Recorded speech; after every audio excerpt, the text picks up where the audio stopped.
C'était Noël sur l'île de Sodor. Toutes les locomotives travaillaient d'arrache-pied. Thomas et Toby transportaient des gens et des colis tout le long de la voie secondaire.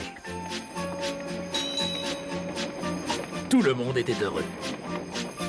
Seuls les wagons Agné et Claire se plaignaient. « C'est toujours la même chose à l'époque de Noël, grognait-elle. On se sent si bondé, si bondé. » « Allons, dit Thomas, où est votre esprit de fête? Noël est presque là. » À côté de la voie se trouvait une petite maison isolée d'où un personnage familier leur faisait signe. « C'est Madame Kinley, siffla Thomas. Pip, pip, joyeux Noël !» Thomas était toujours très heureux de la voir. « Noël ne serait pas Noël sans Madame Kinley, dit-il en soufflant longuement sa fumée. » Lorsque le travail fut terminé, Thomas alla voir les autres locomotives.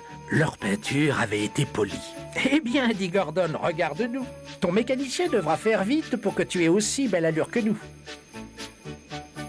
« Ne vous préoccupez pas de cela, répondit Thomas. J'ai quelque chose à dire. Rendez-vous compte qu'il y a déjà 1 an que Madame Kinley nous a sauvés d'un grave accident. Rappelez-vous, elle était malade et elle était... Oui, bien sûr, coupa Édouard. Tu nous as raconté comment elle avait agité sa robe de chambre rouge par la fenêtre pour te prévenir qu'il y avait un glissement de terrain plus loin. Et Toby et toi lui aviez offert des cadeaux, ajouta Pierre. Et le gros contrôleur l'a envoyé à Bournemouth pour qu'elle se rétablisse. Mais, ajoutèrent à l'unisson James et Henry, nous ne l'avons pas tous remercié comme il se doit. Précisément, dit Thomas. C'est pour cela que je pense que nous devrions tous lui offrir un Noël digne de ce nom. Tout le monde était très enthousiaste à cette idée. Et les mécaniciens étaient sûrs que le gros contrôleur accepterait. Ce qu'il fit. Les locomotives s'affairaient à ébaucher des projets lorsque le silence s'installa.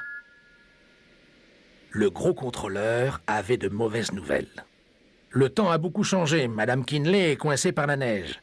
Toby a dit qu'il la secourrait. Tu dois également l'aider, Thomas. Il n'y aura pas de fête si tu ne le fais pas. Thomas détestait la neige, mais il répondit bravement « Je vais faire de mon mieux, monsieur. Nous devons la sauver. Nous le devons. » Voilà une brave locomotive. Je suis sûr que Toby et toi vous en sortirez très bien. Thomas chargeait férocement les congères. Parfois, il les balayait sur les côtés. Parfois, elles résistaient et l'équipage devait les séparer.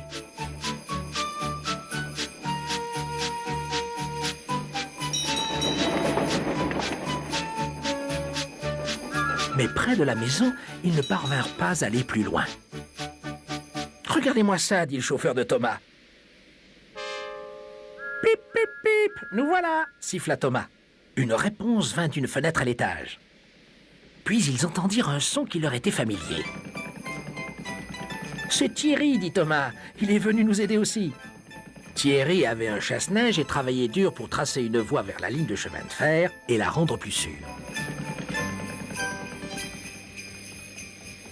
Finalement, le sauvetage fut terminé. Pierre ramena les cheminots fatigués chez eux. Thierry dit au revoir à Madame Kinley et lui promit de s'occuper de sa maison tout en voyant les autres partir.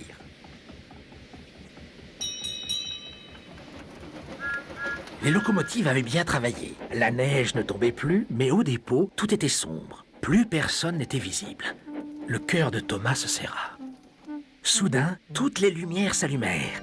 Un merveilleux spectacle attendait Madame Kinley. « Bien joué, dit le gros contrôleur. Je suis vraiment fier de vous tous. » Madame Kinley remercia tout particulièrement les plus petites locomotives. « Thomas et Toby sont de vieux amis, dit-elle. Et à présent, Pierre, tu es mon ami aussi. » Pierre était très content. « 3 hurrahs pour Madame Kinley, demanda-t-il. « Pip, pip, pip, répondirent-ils tous en chœur.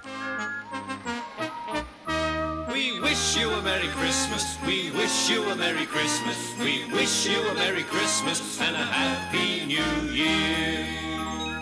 Thomas la locomotive et ses amis trouvèrent que c'était le plus beau Noël qu'ils aient jamais passé.